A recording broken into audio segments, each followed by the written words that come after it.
증강현실, AR이라고 많이 하죠. 아주 간단히 말하면 현실 세계 위에다가 디지털 정보를 이렇게 딱 겹쳐서 보여주는 기술입니다.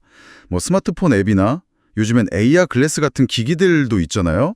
그걸 통해서 3D 모델, 텍스트, 애니메이션 이런 것들을 실제 공간에 있는 것처럼 딱 보이게 하는 거죠. 아, 현실 위에 정보를 띄운다.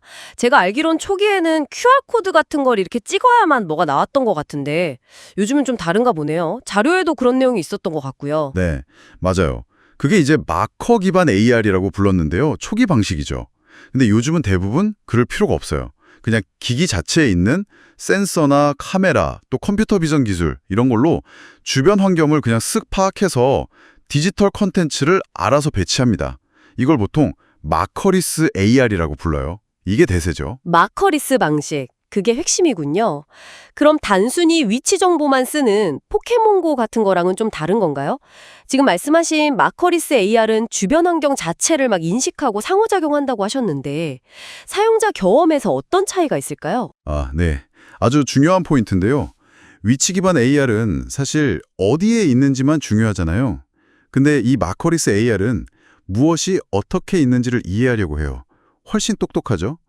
그래서 훨씬 더 정교하고 실제 같은 상호작용이 가능해지는 거예요. 예를 들어서 가구를 한번 놓아본다고 하면 실제 바닥이나 벽을 인식해서 그 위에 딱 맞게 보여주고 심지어 그림자까지 자연스럽게 만들어내죠. 와, 그림자까지요? 네, 그러니까 훨씬 현실감이 있죠. 이런 기술 발전 덕분에 이제 애플 같은 회사들이 공간 컴퓨팅이라는 개념까지 내세우고 있는 거고요. 아, 그 공간 컴퓨팅, 애플 비전 프로랑 그 전용 OS, 비전 OS가 바로 그걸 위한 거군요. 개발자들이 이런 경험을 만들 수 있게 뭐 SDK, 소프트웨어 개발 도구 같은 것들도 당연히 지원하고요. 맞습니다.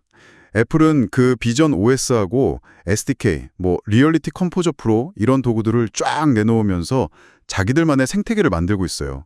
벌써 1000개나 넘는 앱이 나왔다고 하더라고요. 자유 보니까. 네, 1000개요? 벌써요? 네, 컴플리트 아트X 같은 의료 교육용 앱도 있고 지그스페이스처럼 전문가들이 쓰는 3D 모델링 앱도 있고요.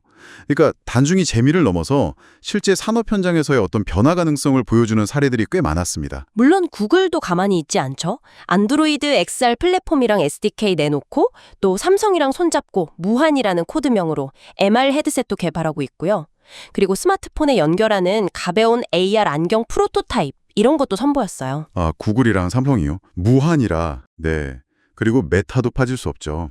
스마트 글래스도 내놓고 있고 또 프로젝트 아리아라고 해서 연구용 AR 글래스를 이용해서 실제 환경 데이터를 막 수집하면서 기술 개발에 엄청 힘쓰고 있어요.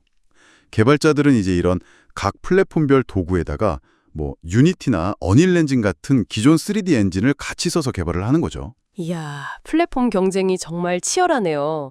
근데 이렇게 막 정교한 AR 경험을 만들려면 비용이 꽤 들 것 같아요. 아까 자료 보니까 간단한 앱도 몇만 달러는 든다고 하던데 주로 어떤 기업들이나 프로젝트가 이런 투자를 하나요? 혹시 투자 대비 효과? ROI가 잘 나온 사례 같은 것도 좀 있었나요? 네, 비용은 정말 앱을 얼마나 복잡하게 만드느냐에 따라 완전 달라져요. 아주 간단하게 그냥 3D 모델 하나 딱 보여주는 수준이면 한 달 정도 걸려서 3만 달러 미만으로도 가능할 수 있는데 사용자가 이것저것 누르고 상호작용하고 기능이 많아지면 10만 달러는 훌쩍 넘어가고 개발 기간도 서너 달 이상 걸리죠. 만약에 정말 높은 정밀도나 성능이 필요하다 이러면 20만 달러 이상으로 뛸 수도 있고요. 와, 20만 달러. 네.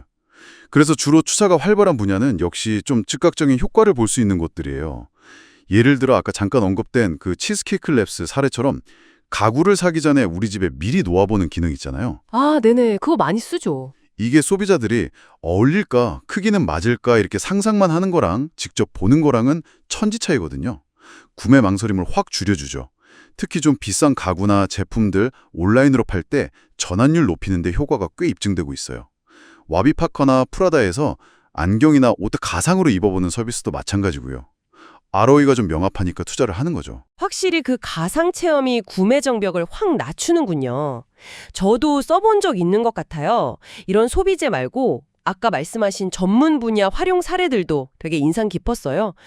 ESPN 중계 볼 때 선수 정보가 화면에 실시간으로 뜨는 거라든지 교육 쪽에서는 위험한 용접 같은 걸 안전하게 배울 수 있다는 것도 신기했고요. 맞습니다. 스포츠 중계는 진짜 시청자 몰입도를 확 높여주고요.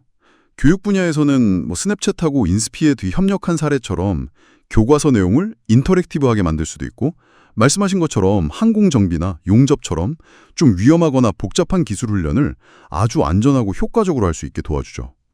의료 분야에서도 수술 시뮬레이션이나 아니면 수술 중에 환자 정보를 이렇게 시각화해서 보여줘서 정확도를 높이는 등 활용 범위가 계속 넓어지고 있습니다. 정말 다양한 분야로 막 퍼져나가네요. 근데 이렇게 기술이 발전하고 특히 아까 말씀하신 메타의 프로젝트 아리아처럼 주변 환경 데이터를 막 수집하고 이러다 보면 자연스럽게 좀 생각할 점들이 많아질 것 같아요. 사용자 경험 측면이라든지 아니면 기술 자체의 한계, 그리고 빼놓을 수 없는 윤리적인 문제 같은 것들이요. 자료들에서는 어떤 점들을 좀 중요하게 다루고 있었나요? 네, 맞아요. 여러 가지를 다 고려해야 하는데요. 일단 사용자 경험 UX 측면에서는요. 그 몰입감하고 현실감 사이의 균형을 잘 잡는 게 중요하고요. 너무 정보가 많아도 안 되니까 좀 직관적인 인터페이스 설계, 그 ACE 원칙이라고 하죠. 그걸 잘 지키는 게 중요합니다. 기술적으로는 FOV, 그러니까 시야각을 넓히는 게 아직 숙제예요. 시야각이요? 네, 이게 좁으면 마치 이렇게 창문 너머로 세상을 보는 것처럼 좀 답답하게 느껴질 수 있거든요. 그래서 구글 글래스 프로토타입에 쓰였다는 도파관 방식 같은 좀 새로운 디스플레이 기술 개발이 계속 이루어지고 있는 거고요. 해상도나 BTOL 같은 것도 계속 개선해야 하고요.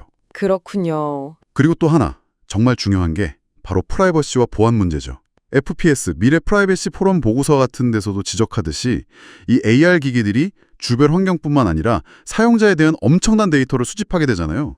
특히 그 시선 추적, 아이 트래킹 기술 같은 경우는 난독증 연구에 활용된 좋은 사례도 있지만 사용자가 뭘 보는지, 뭘 원하는지, 어떤 상태인지까지 파악할 수 있게 되니까. 좀 섬뜩한데요? 그렇죠.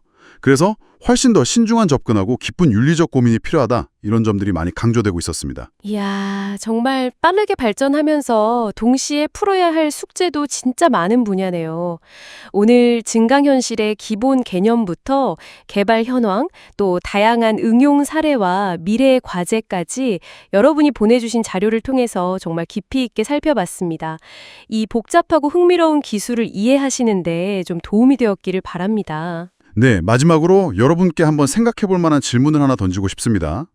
오늘 살펴본 자료들에서처럼 이 AI 기술이 인공지능, AI와 결합해서 단순히 사용자가 어디에 있는지를 넘어서 무엇을 보고 있는지, 더 나아가서 시선 추적 같은 걸 통해 어떻게 느끼고 있는지까지 파악할 수 있게 된다면 어떨까요? 이게 단순히 데이터 프라이버시 문제를 넘어서 이걸 만드는 디자이너나 이걸 사용하는 우리 사용자들에게는 과연 어떤 새로운 차원의 윤리적 책임과 고려사항들이 중요해질까요? 한번 고민해 보시면 좋겠습니다.